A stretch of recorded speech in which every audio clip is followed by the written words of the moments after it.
Now to Secretary of State John Kerry. I spoke to him earlier this morning just after he sealed the deal. Thank you for joining us, Mr. Secretary. The big question right now, will this agreement really stop the Iranian nuclear program in its tracks?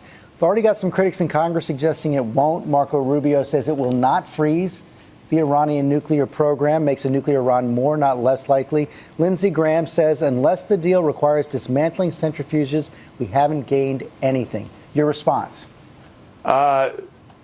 This negotiation is not the art of fantasy or the art of the ideal. It's the art of the possible, which is verifiable and clear in its capacity to be able to make Israel and the region safer. The fact is that Iran's ability to break out, George, will expand under this program. Therefore, Israel will be safer, the region will be safer. Iran's 20% uranium will be destroyed. Therefore, they are safer.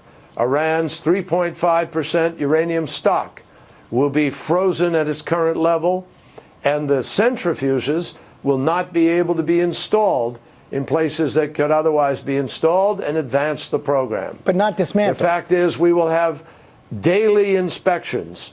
We will have daily inspections. No, that's not. That's correct. That's the next step. Now, the choice people have is, do you want to sit there and argue that you have to dismantle your program before you've stopped it? And while you're arguing about dismantling it, they progress. In 2003, Iran made an offer to the Bush administration that they would, in fact, do major things with respect to their program. They had 164 centrifuges. Nothing has happened. Therefore, here we are in 2013. They have 19,000 centrifuges, and they're closer to a weapon. You cannot sit there and pretend that you're just going to get the thing you want while they continue to move towards the program that they've been chasing.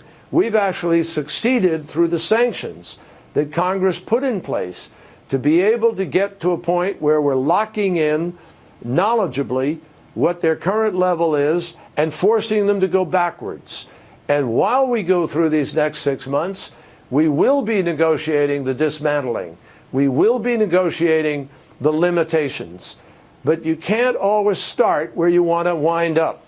And most people I've talked to who've looked at this carefully say the alternative that they're proposing just doesn't work. There also seems to be a clear difference between the United States and Iran on this issue of whether they have the right to enrich uranium.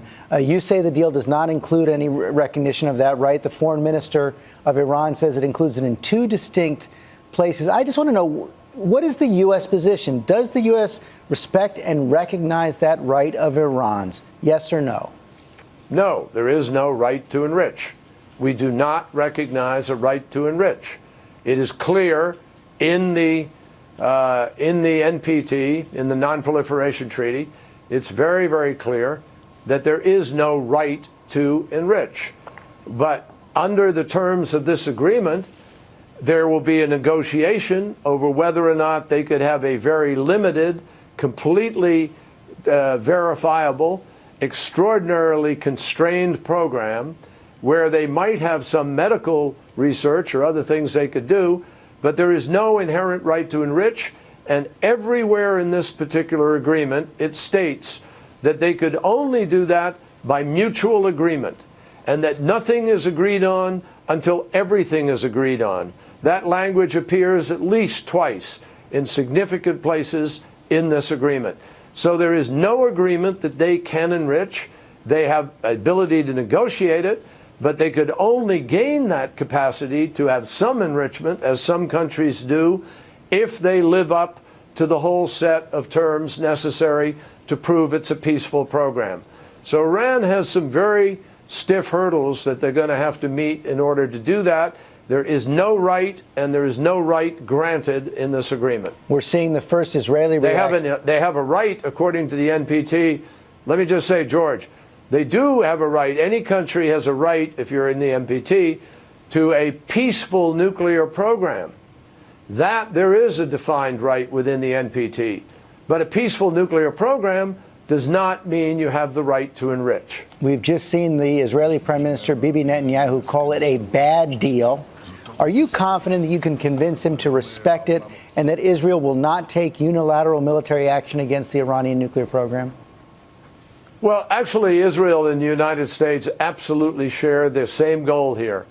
There is no daylight between us with respect to what we want to achieve at this point. We both want to make it certain Iran cannot have a nuclear weapon, and Iran cannot be in a place where they could break out and suddenly get that nuclear weapon. But the Prime Minister says this deal won't do that. With this, that's not accurate. The deal is the beginning and first step. It leads us into the negotiation so that we guarantee that while we are negotiating for the dismantling, while we are negotiating for the tougher provisions, they will not grow the program and their capacity to threaten Israel. Israel will actually gain a larger breathing space in terms of the breakout capacity of Iran. It's just clear. The U.S. has pledged in this deal to hold off on new sanctions for 6 more months. The president said now is not the time for new sanctions. Are you confident you can convince Congress not to pass new sanctions? And if they do, will the president veto them? Well, George, I believe Congress will recognize that this deal actually has a great deal of benefit in it. And I look forward to going up and working with our colleagues on the Hill in order to try to persuade them that this is not the moment to increase sanctions. I'm confident that as Congress examines what we've been able to achieve here, and as they measure the fact that if you didn't do what we're doing, they would be marching forward and putting more centrifuges in, enriching more, moving closer to a weapon.